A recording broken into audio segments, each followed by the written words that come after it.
For most of 1993, the cultural zeitgeist revolved around the Chicago Bulls, dinosaur movies, and pop ballads.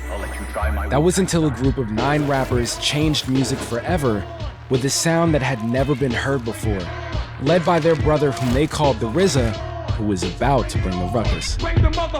This is the story of how RZA masterminded a cultural phenomenon. In the early 90s, something was buzzing in New York's borough of Staten Island. A swarm of killer bees that no one saw coming.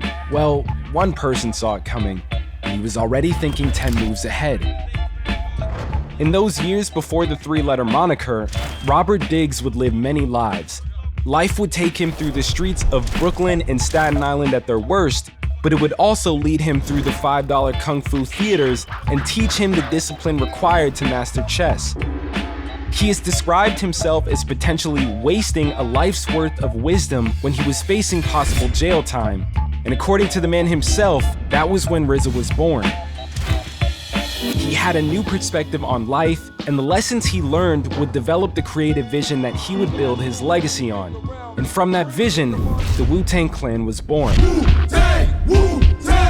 A 9-man crew huddled together following the vision of RZA as he recorded, produced, mixed, and mastered a now immortal 15-track album. Enter the Wu-Tang 36 Chambers would forever change music. RZA was able to capture the gritty character of New York in the 90s through his production.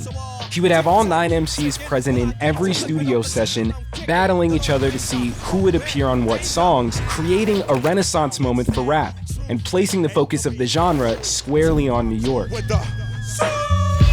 The album peaked at number 41 on the Billboard Hot 100 charts and number 8 on the hip-hop charts.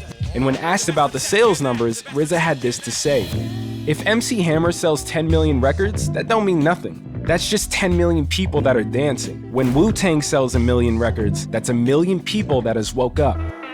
Enter the Wu would pave the way for New York artists in the months and years after. Being 3 moves ahead, RZA knew the success of the album would provide the members of the Wu a springboard to launch their individual rap careers, and he structured the group's record deal to best support this effort. He would also produce their solo projects, and within the same year, all 5 went platinum. During this same time frame, RZA launched the Wu Wear clothing line, a production company, publishing company, and a management company, deepening the steel-toed footprint of someone who is about to produce another #1 hit with Wu-Tang's sophomore album. Wu-Tang Forever sold 600,000 copies in its first week, debuting at #1 on the Billboard charts and going platinum 4 times over within 4 months of release. In 1997, no one had ever done anything quite like this in the history of music. Under one man's vision, 9 rappers from Staten Island were taking over the world and spreading their unique sound to every corner of the globe. RZA isn't just a pillar of black history, he and his brothers are pillars within music history, carving out a lane for hip-hop on a global scale that before them had never existed.